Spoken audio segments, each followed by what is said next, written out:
Assalamualaikum warahmatullahi wabarakatuh. Perkenalkan, kami dari kelompok 3 Praktikum Analisa Farmasi Kuantitatif yang terdiri dari Angel Kitklearn, Anissa Pati Ahmad, Yutari Putri, Husnul Khotimah, dan Reza Fariza akan membahas mengenai bromometri dan bromatometri. Apa itu titrasi, bromometri, dan bromatometri? Titrasi bromo dan bromatometri adalah salah satu metode titrasi yang didasarkan pada reaksi redoks. Bromatometri merupakan salah satu metode oksidimetri dengan reaksi oksidasi reduksi yang menggunakan dasar reduksi ion bromat sebagai titran yang bersifat oksidator kuat menjadi bromida. Bromometri merupakan penentuan kadar senyawa berdasarkan reaksi reduksi oksidasi, di mana proses titrasi yaitu reaksi antara reduktor dan bromin berjalan lambat, sehingga dilakukan titrasi secara tidak langsung dengan menambahkan bromin berlebih.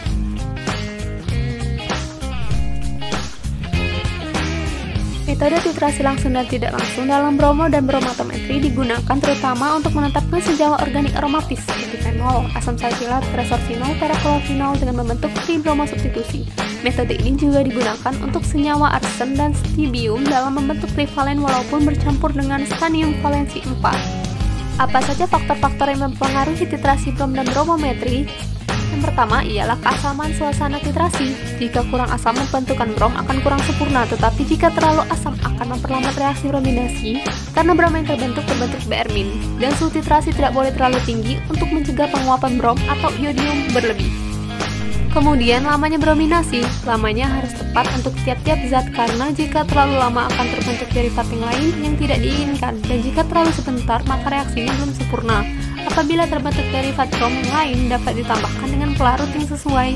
Kemudian, jumlah brom yang diberikan tidak boleh terlalu banyak atau terlalu sedikit. Lalu, hindari penguapan brom dan hindari pengaruh sinar matahari. Apa saja keuntungan metode bromo dan bromatometri? Yang pertama, mudah dan praktis. Kedua, tidak banyak masalah yang ditemukan, serta mempunyai perbandingan stoikiometri yang sederhana. Kelemahannya yaitu adanya sedikit kelebihan kalium bromat dalam larutan akan menyebabkan ion bromida bereaksi dengan ion bromat, dan bromin yang dibebaskan akan merubah larutan menjadi warna kuning pucat. Warna ini sangat lemah sehingga tidak mudah untuk menetapkan titik akhir titrasi.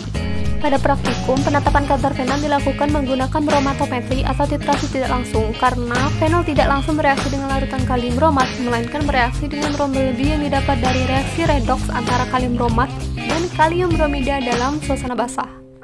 Berikut prosedur percobaan penetapan kadar fenol.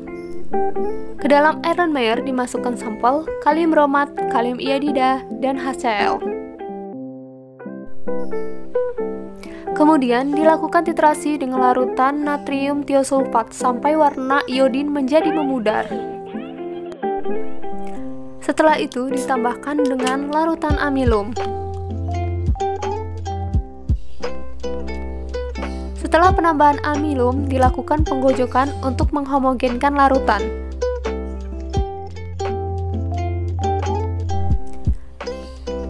Setelah homogen, dilanjutkan dengan titrasi yang menggunakan natrium tiosulfat. Titrasi dilakukan hingga warna larutan dalam Erlenmeyer hilang.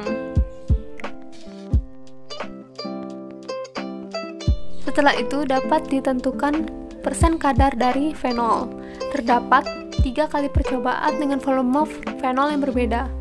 Pada pertama, kadar fenol untuk volume 22,4 mili ialah 0,419%, kadar fenol dengan volume 13,9 mili ialah 0,974%, dan kadar fenol dengan volume 17,5 mili ialah 0,739%.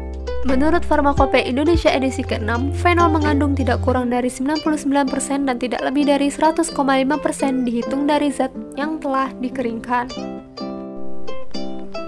Hasil persen kadar yang didapat dari praktikum kali ini kurang dari kadar yang ditetapkan dalam Farmakopeia Indonesia edisi 6, sehingga kadar yang diperoleh tidak sesuai. Hal ini mungkin dipengaruhi oleh bahan-bahan yang digunakan telah terkontaminasi, ketidaktelitian dalam penimbangan, dan kesalahan dalam proses titrasi. Metode penetapan kadar dengan titrasi bromometri dan bromatometri sangat penting dalam bidang farmasi, Karena senyawa-senyawa obat atau senyawa farmasi lainnya, terutama yang mengandung senyawa organik aromatis, perlu diketahui kadarnya agar diperoleh mutu dan kualitas yang baik dalam sediaan farmasi. Sekian dan terima kasih.